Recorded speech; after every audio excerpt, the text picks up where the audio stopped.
Luke Bryan said he wanted me to do a Shawn Mendes song. I can't do no Shawn Mendes song. I'm from Lancaster, Kentucky. I'm not going to be a turncoat. I'm a country singer, and I'm proud of it. And I did Silver Wings, and they sent me home on a pair of them, too.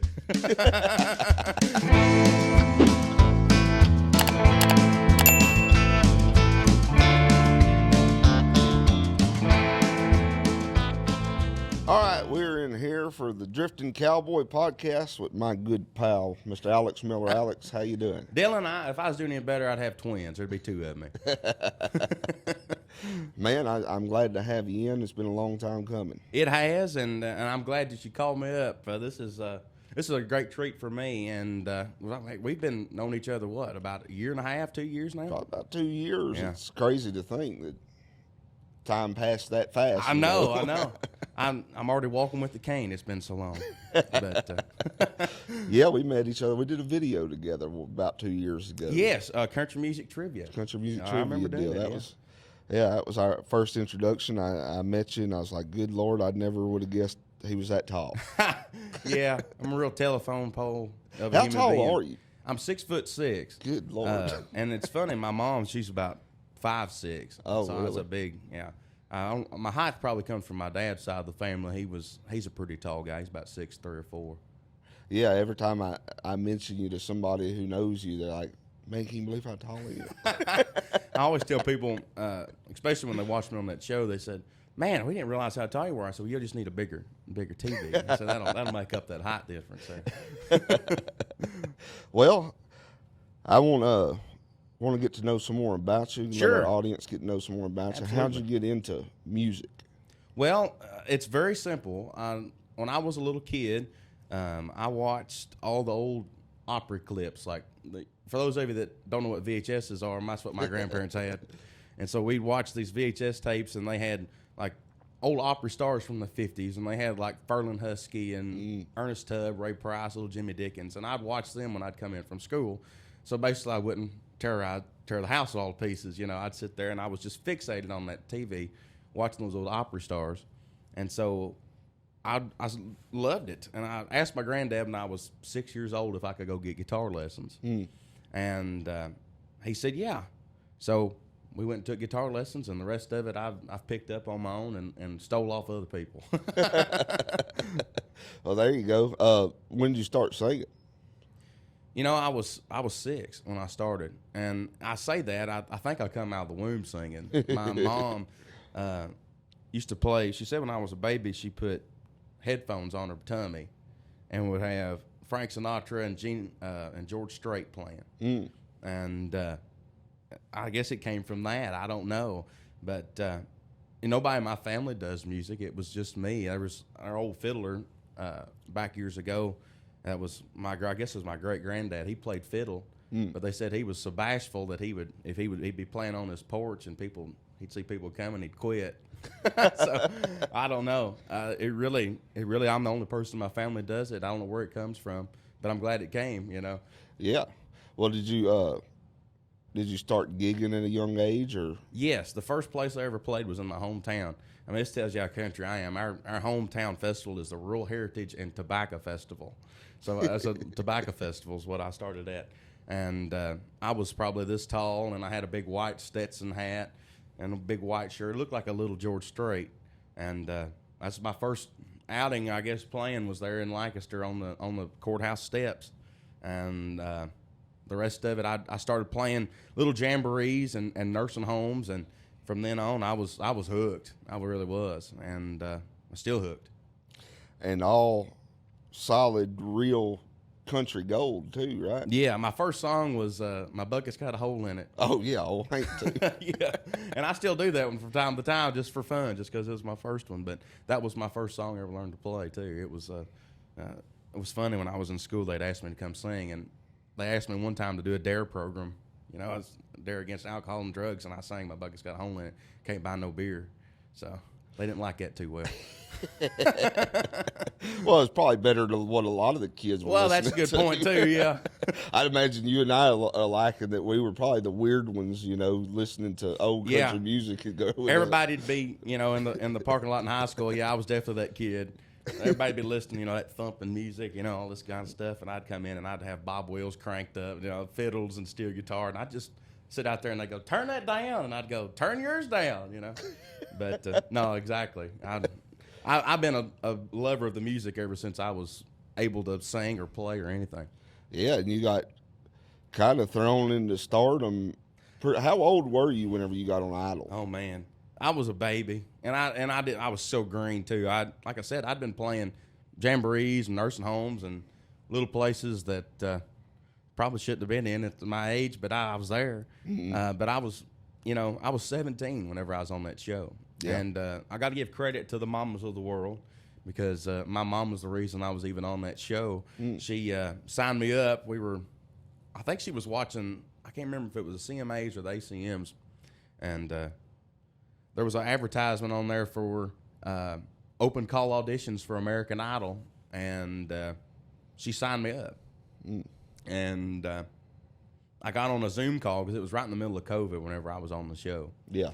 And she signed me up for this Zoom call audition, and I got on there and I sang a Johnny Cash song, and then I sang "I'm Over You, Used to Get Over Me," which is a song that I'd wrote about my ex-girlfriend at the time, and they loved that. So they asked me if I'd go to San Diego, California, and during COVID there really wasn't much going on in Lancaster, Kentucky, so I happily agreed. So that's how it works. You do like a Zoom audition before. For me, it did before the real ones. I think they do it a little different now, from what I understand, but. At that point in time, that's how I got on the show. They told me later that 50,000 people had auditioned that year. Wow. And that there was 300 of them that was picked to even go on after that. Man, that's incredible. And then they narrow it down from there. Yeah, yeah. So what steps is there between that? Is there other things? Is there like other levels of auditions before you go to the one that gets aired on TV where you're in front of, Luke Bryan and all those guys? For me, it was I found out that night. I guess that they really liked what I was doing and wanted me on there.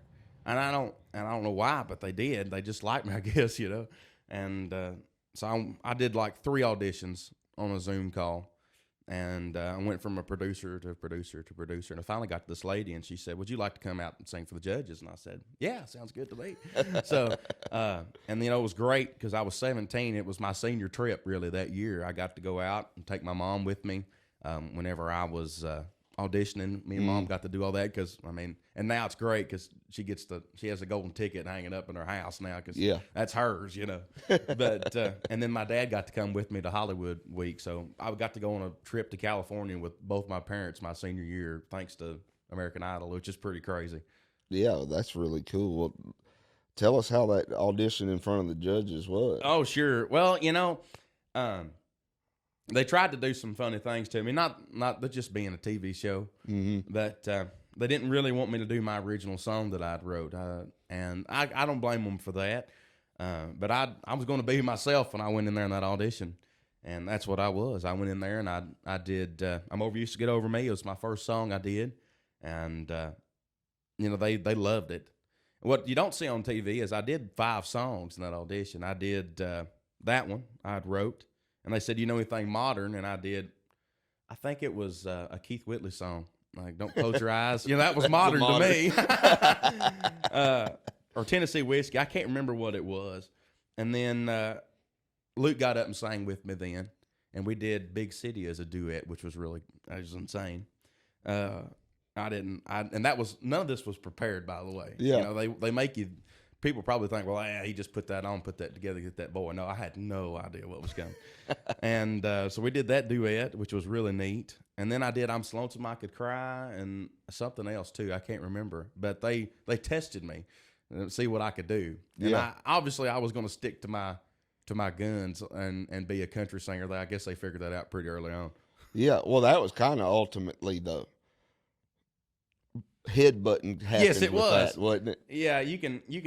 That's a nice way of putting it, Dillon. Yes, they wanted me to do because I got to Hollywood Week and that first round went great. I did a bluegrass song, so I was really sticking to my Kentucky roots there. I did a song called "Freeborn Man," which I later cut on my first record, but I did that one, and people they loved that, And then I did a duet with Emmy Sunshine, who's was probably looks wise, we couldn't have contrasted each other anymore. I had pink hair and was very high, had like a vibrato voice, and then I was like as country as you could possibly get. Yeah. And so it was neat to do that duet, and how it come out. We did "I Walk the Line" as a duet, which if you haven't, it actually works out pretty cool how that song works out. And then, like you said, for my it's called a showstopper round. So I was just gonna do something that I knew I could kill, you know. Mm-hmm. And so I picked Silver Wings, and they said, "What are you doing that for?" I said, "Well, this is a showstopper. I'm gonna pull my best out, you know, for that round." And they wanted me to do. Luke Bryan said he wanted me to do a Shawn Mendes song. This episode is brought to you by our Patreon. Head on over to patreon.com and look up Dillon Weldon to see this exclusive clip and other exclusive clips from the podcast, and to support the channel. Of course, we always appreciate you, and I hope you enjoy the rest of this episode. And I just, it broke my heart a little bit. I was like, I can't do no Shawn Mendes song. I said, I'm from Lancaster, Kentucky. I'm here representing my whole state. I'm not going to turncoat and be a turncoat and give up on my music. I'm a country singer. It's what I am, and I'm proud of it. And I think there's a lot to be said about that. I stuck to my guns, and I did Silver Wings, and they sent me home on a pair of them too. But I feel like I won. I didn't win the show, no, but I feel like I've won in my own way. Right? You know, I've got to go out and travel and tour, and that was my ultimate goal. And I didn't think I'd ever win the show either. I felt like that I got to where I would need to get, and have been able to be pretty successful since then. Well, I think winning the show but losing a part of yourself would be an ultimate loss. That's losing to me. You know, yeah, that is. Yeah, and I commend you, and I think all of your fans and all the people who are listening right now probably appreciate authenticity, you know, more than anything. Well, it's something that I think people lack sometimes in their music nowadays. And I hear a lot of younger artists go, and especially friends that I have, they'll go, "God, why did I cut that song?" And I go, "Well, you didn't have to. You can cut anything you want to. Nobody's holding a gun to your head saying cut this song." But I don't know. I think sticking to my guns and being who I am and will always carry you farther than turning your coat on to people that got you there. Right. Yeah. No, I agree 100%. And you know, I think a lot of the artists who are big in the mainstream, they look for people who can be molded and shaped and it felt that way on that show too, and that may be why I didn't fit that round to keep on going, because I already knew who I was. I didn't need to be molded or shaped. I knew that I was a country singer, and I knew what I wanted to do and what I wanted to accomplish, and maybe that wasn't what they were looking for at the time, but it's definitely what I think a lot of country fans are looking for. I think so. I think, you know, that was a time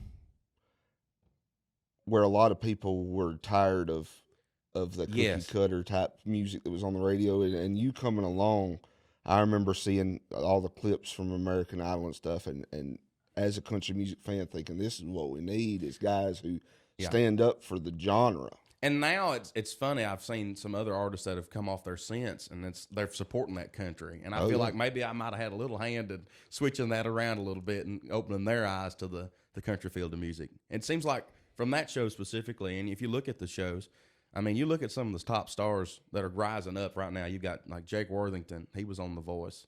You got Drake Milligan, who was on America's Got Talent. You got Emily Roberts, who was on The Voice. And there's a lot of us that have came from those shows, and we all stuck to our guns, you know. Yeah. Some of them did better on the shows than I did, of course, but I feel like there's a lot to be said about the artists that do that and come off that show. I mean, it's not easy. I'll tell you folks flat, coming off that show, especially for me. I was a farm kid. I knew nothing, and I had to put all this together, and it's not easy work. And I think all the artists out there would say that, but it's very rewarding work whenever it pays off. Yeah, I could imagine. What is that like for a 17-year-old kid from Kentucky, you know, being on this big show and then?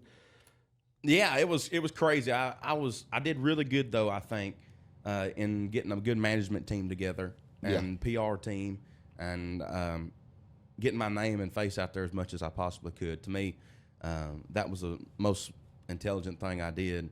And my management, we immediately started booking shows. And one of the first big ones I ever played, first show I ever played was with Shenandoah right off the show. So that was a good So, okay, well, if I can open for these guys and survive, then maybe I can, keep going on. And then from there, we opened for Hank Jr. Which was insane. There's a lot of stories I can tell from that, and there's a lot that I can't. But I will say this: he was so nice to me, and Hank's team ever sees this, thank him again, because it was such an inspiration for me as a kid to get to open for somebody like that and to see the respect.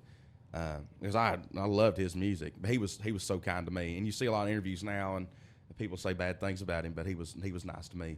Yeah, well, we'll get to some of those stories in a second. But I got one more question about the whole Idol thing. I know a lot of people in town who are on the show and on The Voice and those shows, Emily Ann and those people, and I've gotten some mixed feedback from.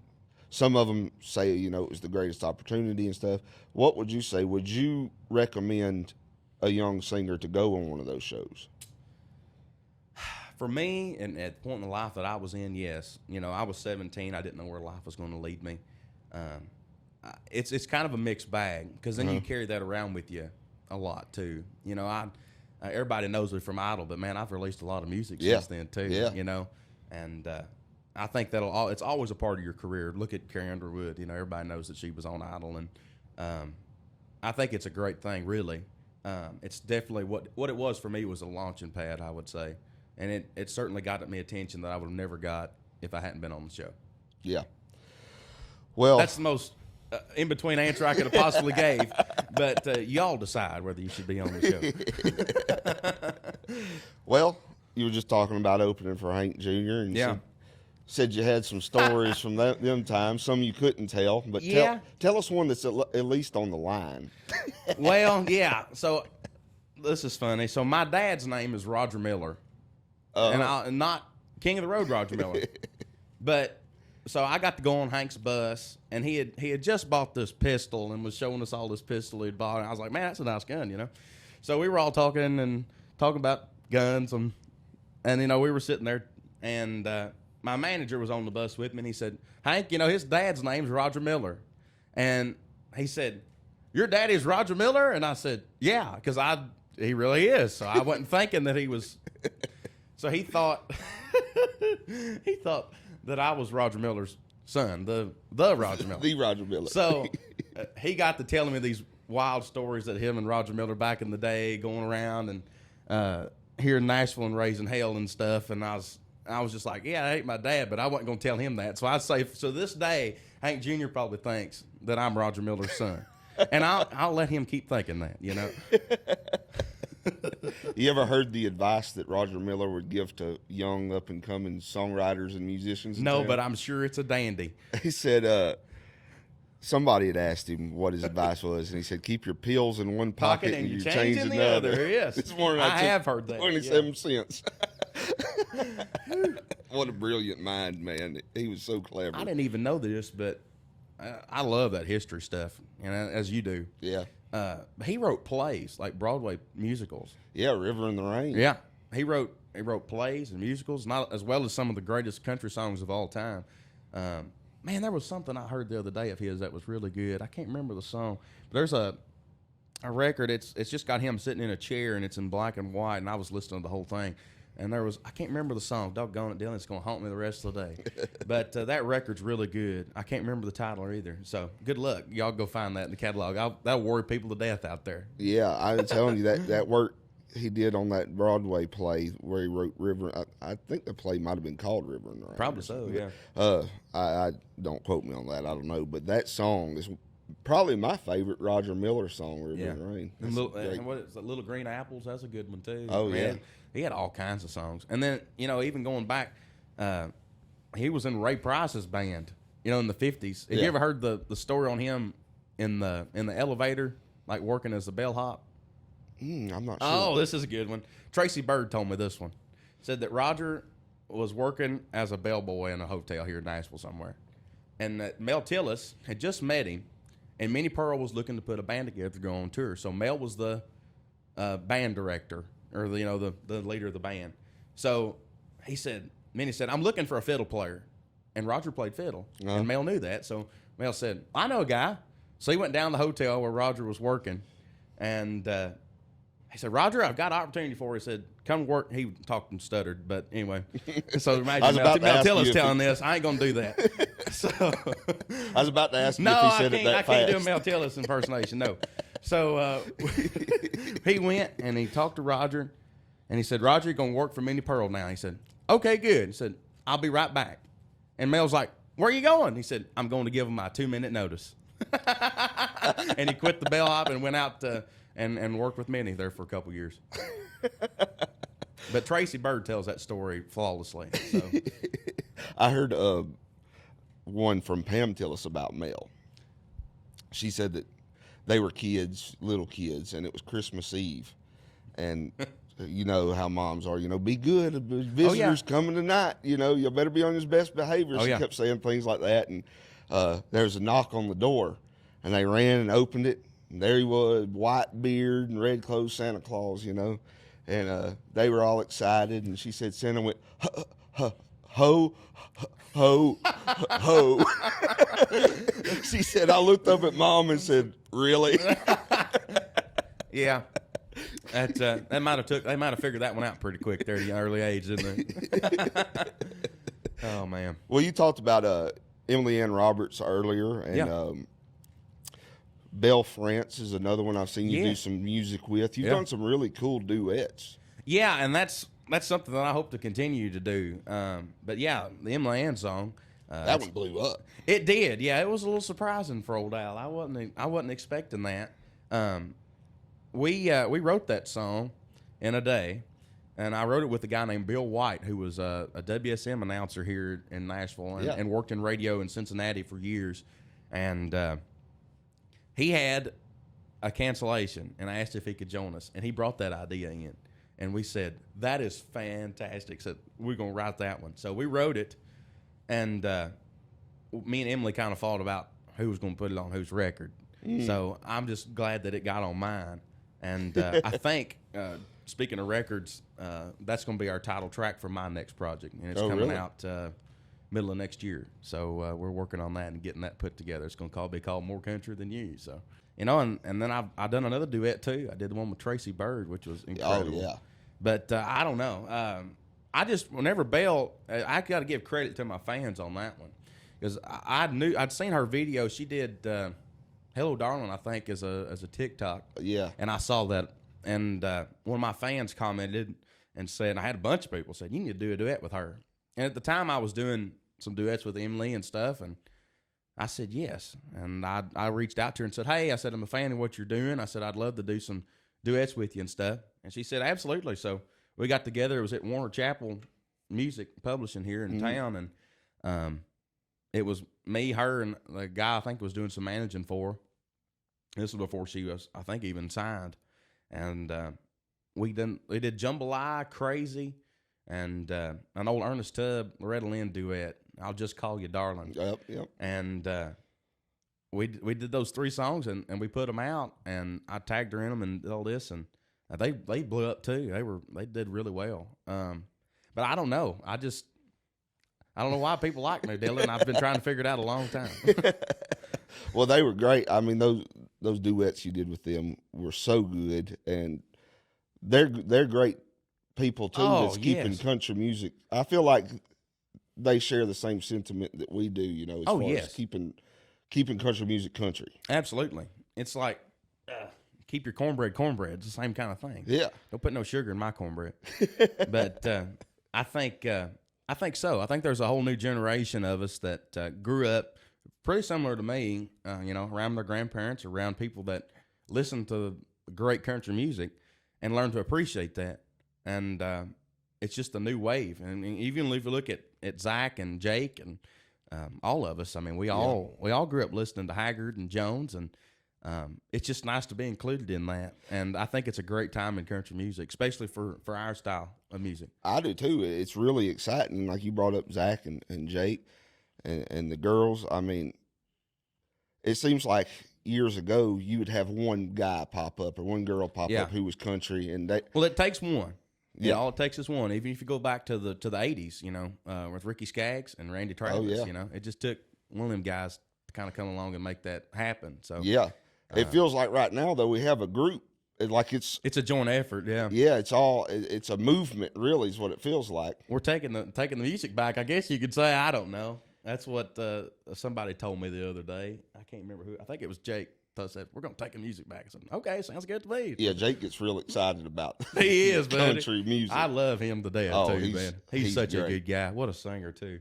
Oh yeah, super talented. We've had a couple late nights together. I'll admit that. He's 100% Jake Worthington. What you see is what you get. Oh yeah, and that's what I like about him. You know, there's a lot of people that are fake, but there ain't no faking when it comes to Jake. Yeah, that's for sure. That's for sure. Well, you brought up one of the coolest songs I've heard in a long time is "The Bird."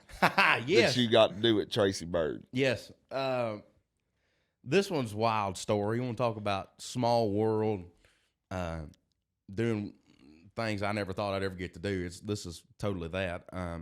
So this song came about because of an elevator ride, Dillon. I was in Indianapolis. This is about 2 years ago, and I was getting on an elevator, and the doors open, and there stands Tracy Byrd right in front of me, and I go, "Oh my God!" I said, "You're Tracy Byrd," and I stuck out my hand. I said, "I'm a big fan."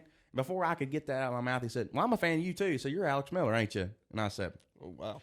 I said, "Oh," said, "Man, I've done something right if he knows who I am, you know." So I just shook his hand and said, "Well, nice to meet you." And we got to talking old country music. You talk about knowing the history can sometimes help you in life. Well, yeah. I asked him about Johnny Paycheck because he, cut them Johnny Paycheck songs. And I was asking him, "Did you ever do anything with Johnny?" And he actually pulled up a video and showed me some clips of him singing with Johnny back in the day and stuff. It was really cool.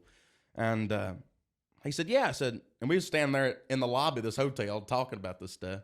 And he said, "Well, I'm going to lunch. Come with me." So I went to lunch with him, and we were sitting there talking, and it was me, him, and a guy named Todd Bolton who does a lot of stuff, variety of attractions. They book country acts all over the country.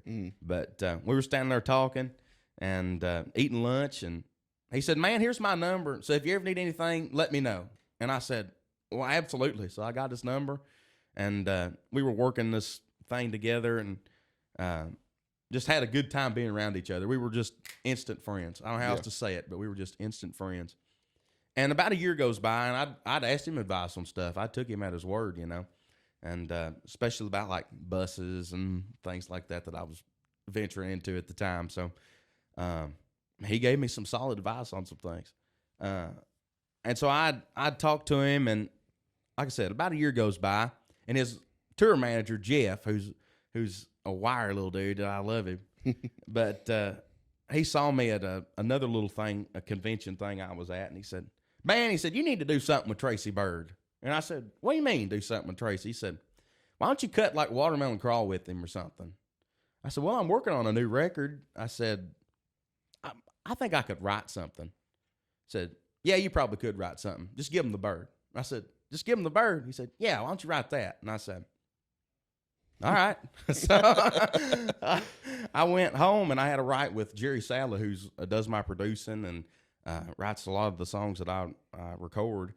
And I said, "Jerry," I said, "I've got an idea for us." He said, "What's that?" He said, "Let's write a duet for me and Tracy Byrd, and I want to do it right." I said, "Because he's been such a good friend to me and gave me such solid advice." I said, "Let's write like a song that's a tribute to him, but it's fun and it's a play on words, because that's my songwriting. I love doing that."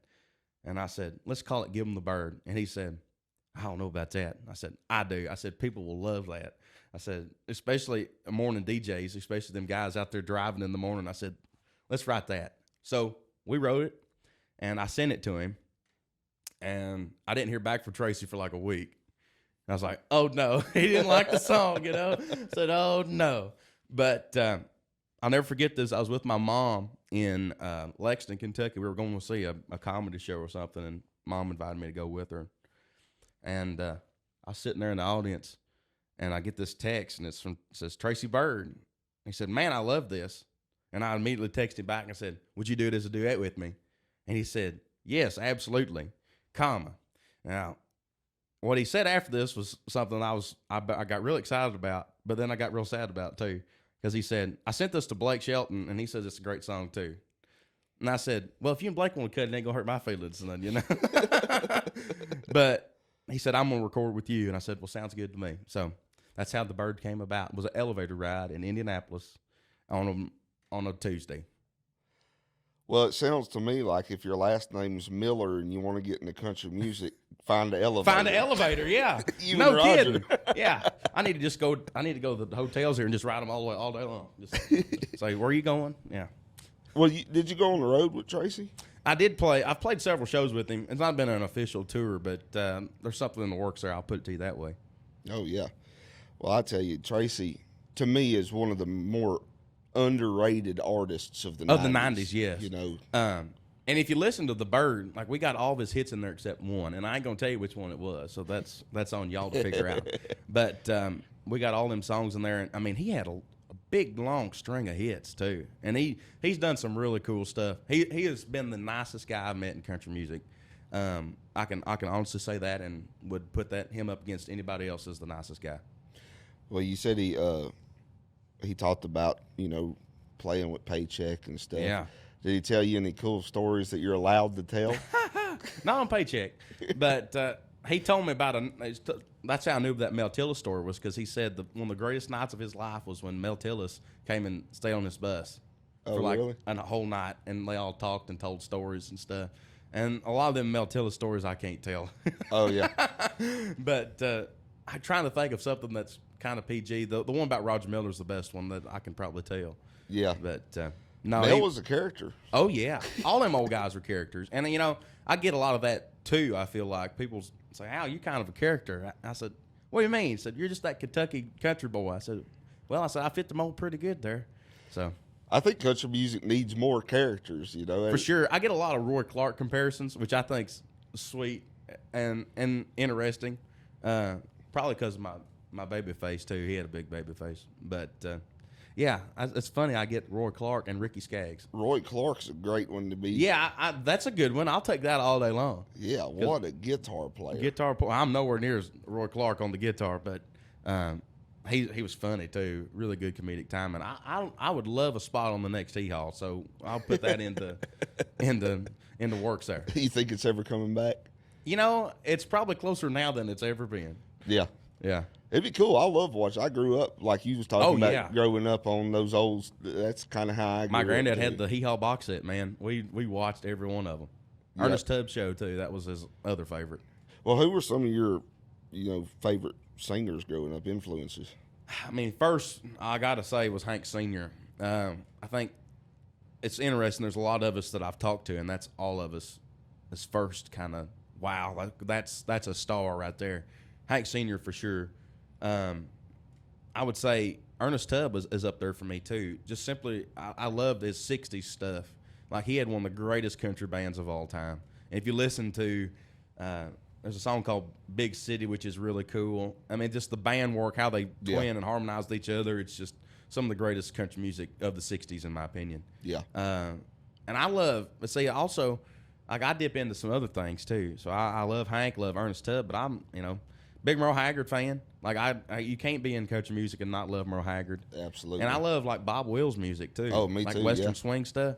Not really a market for that right now, but I still try to put at least one swing song on every record I do. And I plan on putting a few on this next one. Man, I watched Marty Stewart and the Superlatives do Milk Cow Blues. Yes, that's a good one. And, they drag everything into a 10-minute song. So they did about 10 minutes of Milk Cow Blues, and it was one of the best performances live I've ever seen in my life. It was so cool. You say that. The other night, I was at this thing, and it was like a Bob Wills thing, and Drake Milligan was there. He was talking about Drake. And he got up and did Milk Cow Blues. And he said, get up here and sing with me. So I went up there and sang with him. And, man, we tore the house down. It's just me and him singing Milk Cow Blues at this.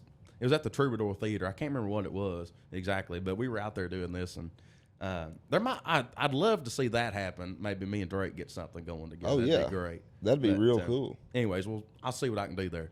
Yeah, you talked about Hank being one of your favorites. A question I get asked all the time is, who's your Mount Rushmore of country music? Oh. And I hate the question. Yeah. Because it gets asked so much, and it's almost impossible to answer. But I answered it anyway, and I put Hank on there. Yep. You can't have a Mount Rushmore without having Hank Sr. Yeah, that's so hard. because you got, Hank, but then you get into you can get Hank, Johnny Cash, George Jones, Merle Haggard, and then it gets really tough. Yeah. It's like Patsy Cline, Loretta Lynn, Yeah. Bob Wills. I mean, you got Jimmy Rogers, Carter Family. I mean, you can't.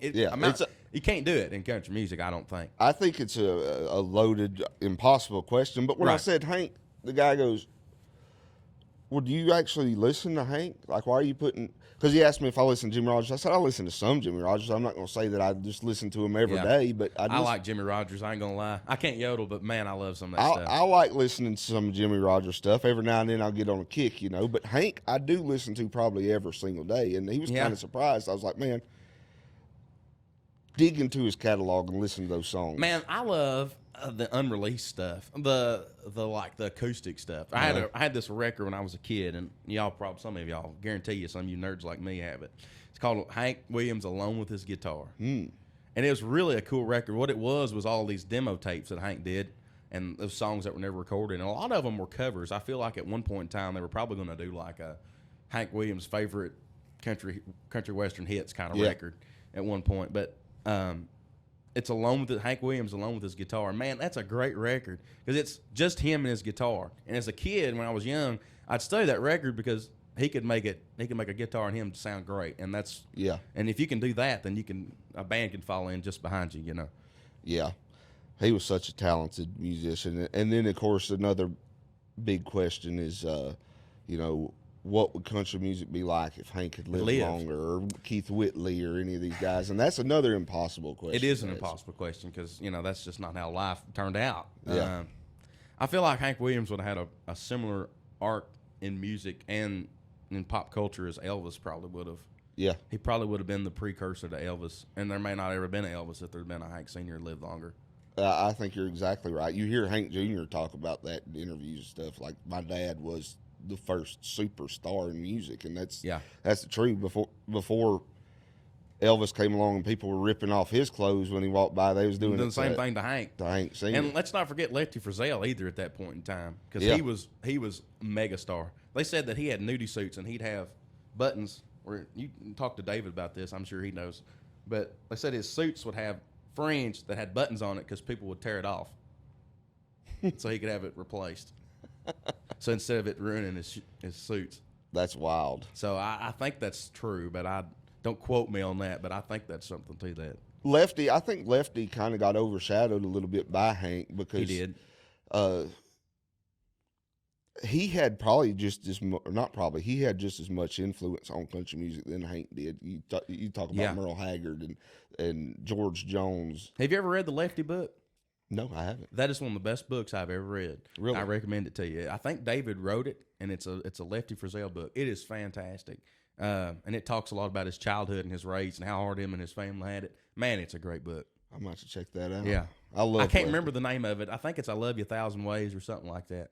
But I read it in school because, I was a country music freak in school. So we'd do these reports, and I'd always pick a country music book and learn something about somebody. I did Lefty Frizzell, Farron Young, Hank Sr., of course, and Bob Wills' book, too. And so that was who I was listening to. Those are all my granddad's books. So really, for me, if you want to talk about influences in music, it all goes back. You can trace it all back to my granddad. You know what I love about guys like you?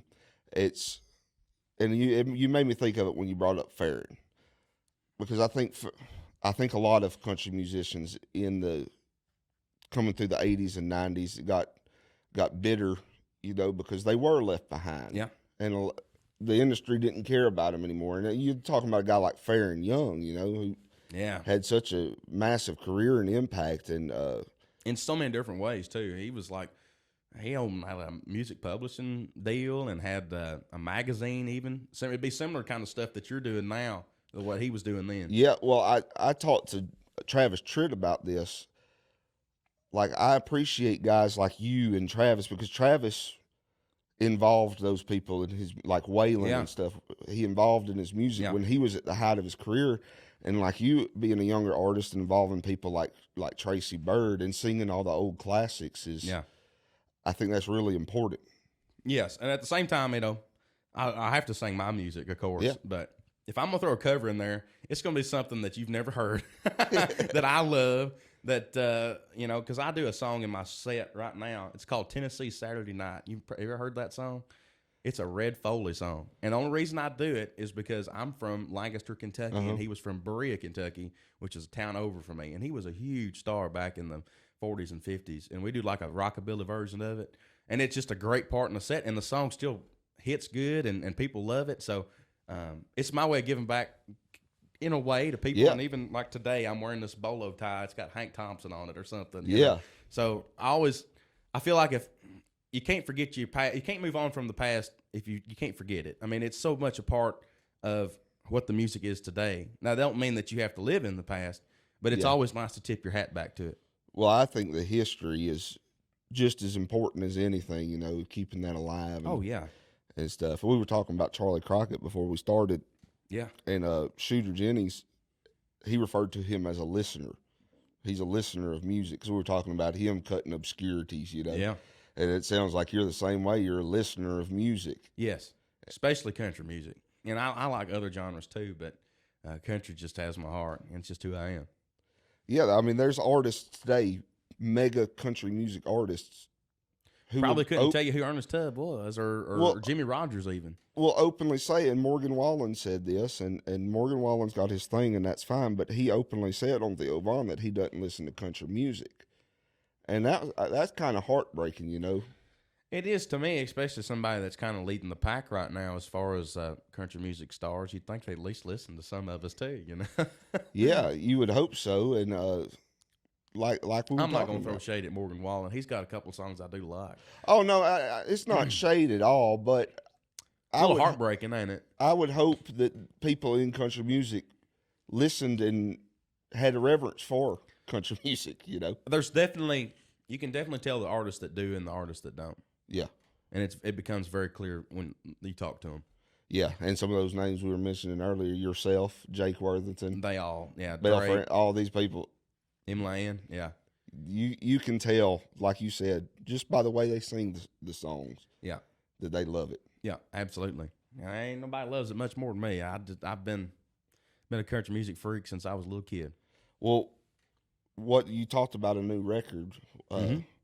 What you got going with that? I just, the old music business trope. I've got some really great songs, and we've been releasing several off of them. I can tell you, give you a few little insights. I've got a cover coming up that you're really gonna like. It's by a guy that was in the '90s that had a really baritone voice and had several hits and did a lot of duets as well with Rhonda Vincent. So that's as close as I can give you. Well, he's no longer with us either. So we're excited for that. Do you know when it's going to be coming out? I'm thinking first of the year, so probably January, February sometime. That's kind of how the release schedule is going right now. But that whole record, I hope to have it out by June. Okay. Well, you've done some, just incredible things. You were talking about all these guys you've got to play with, from Hank Jr. to Tracy Byrd. Brooks and Dunn was cool too. Oh yeah, I'd imagine so. I got to open for them in Iowa. There was like 17,000 people there. Wow. And I cried on stage. I don't want to cry for nothing, but it was insane. Man, I could imagine. Well, what's some of your aspirations for the future? Oh, the future. Yeah. I try not to look too far ahead. For me, I just want to.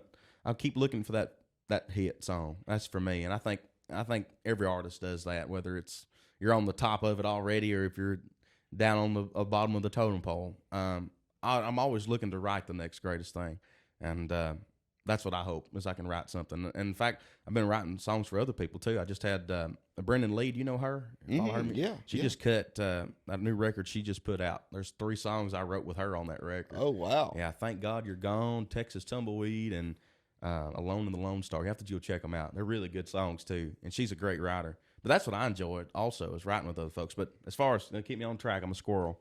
I'm playing more shows. I'd love to get on an opening tour for somebody, and I've been doing a lot of touring, but it's a lot of opening act gigs and not like a full on tour. That's my next goal as a touring act. So, well, you write some incredible songs. You sent me one a year or so ago, I guess it was. Odessa. Yes. Boy, that was a good song. I really enjoyed that song. Yes, Odessa. Yeah, that's a great one. That was on what record was that? That was I think my Daddy's Dad, which was the record I did for my grandpa. But yeah, that's one of my favorite ones. And then for me, my favorite song ever written though is my Daddy's Dad, because it's about my granddad and how much he meant to me. And I think that's probably the most well written song I have right now. Yeah.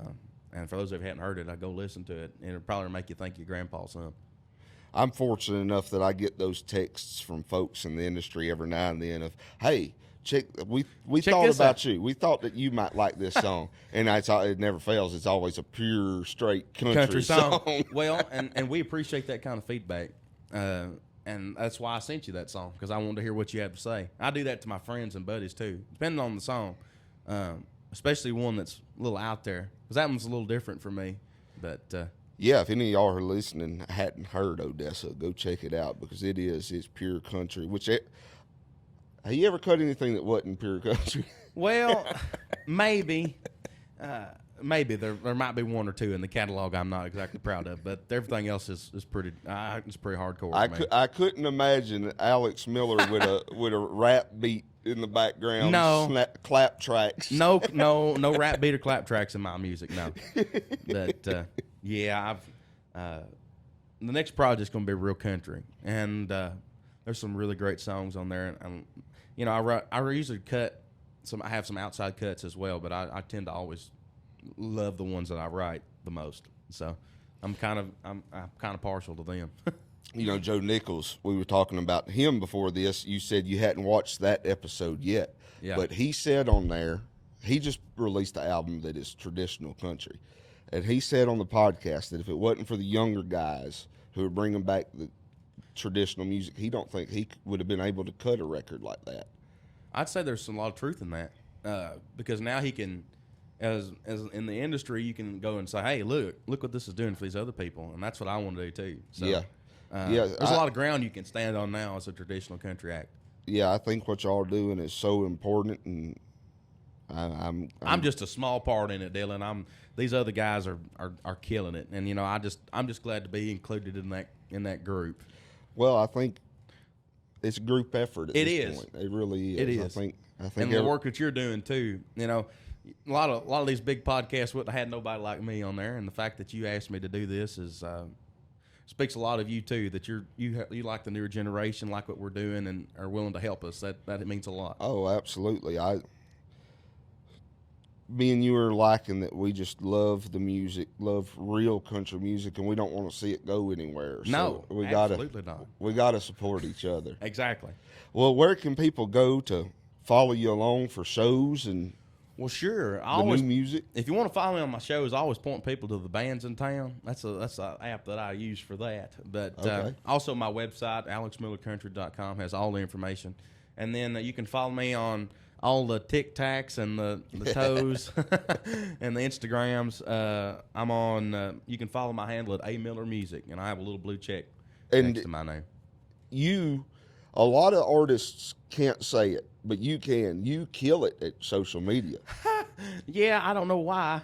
I do a lot of it. I do it all myself. Yeah. I do it all myself. It's all up here, I guess. I don't know. But I've been just really blessed at that and have good ideas. I think work on there pretty good. I wish I knew a way to convert all those followers to listeners over a month on the Spotify side of things, but I'm working on that. Yeah. Well, y'all be sure to go follow and watch some of Alex. Some of them are a little crazy and funny.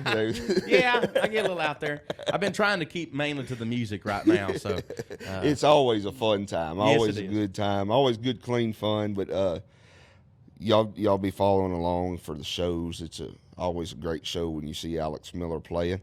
And just thank you for coming in, Alex. I appreciate it. Well, brother, it's been an absolute pleasure, and I love that it's a Drifting Cowboy podcast. I feel right at home considering how much Hank Williams I've listened to. Most people don't catch that. Oh, do they not? Oh, well, I caught it right away. I actually had Sam on the podcast, Sam Williams, Yeah. and I said something about, I named it Drifting Cowboy because your grandpa's man. And he said, I never even thought about that. Yeah. No, I called it, being a Hank fan, I called it right away. Speaking of Sam, we didn't talk about this, but the most special night I've had in my life at this point was playing the Grand Ole Opry. Yeah. And I haven't told him about this, but this is kind of freaky. I got home and got to thinking about it. So my granddad didn't get to make that show. He'd passed away at that point. And his favorite was Hank Williams. That was his favorite. Yeah. My Nana's favorite was the Statler Brothers. So when I played the Opry, Sam played, which is a Hank Williams descendant. Yeah. And then Jimmy Fortune played, who was the last member of the Statler Brothers. Yeah. Which it was really cool because it was like my grandma and my grandpa both kind of got to be there. Kind of a full circle kind of deal. Yeah, yeah. That night at the Opry was one of the most special nights of my life for so many different reasons.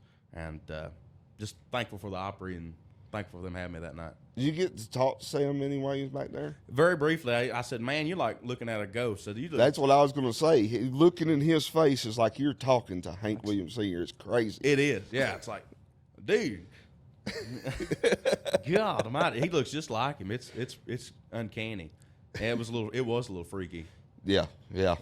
Well, we're winding down on time here, but Clock's done called us, ain't it? I want to say again, this has just been a joy. I appreciate your friendship and. Well, yeah, Dillon, it's been a pleasure, and thank you for having me on the podcast. This is one of the. If you want to find out about everything in country music, you got to follow this guy. That's for sure. Well, I appreciate it, and I'm just glad to call you a friend and be able to sit on the sideline and watch your career, and it's a lot of fun, and just keep on keeping on. I keep on rolling, ain't that? Keep on rolling with the flow. All right, we appreciate y'all.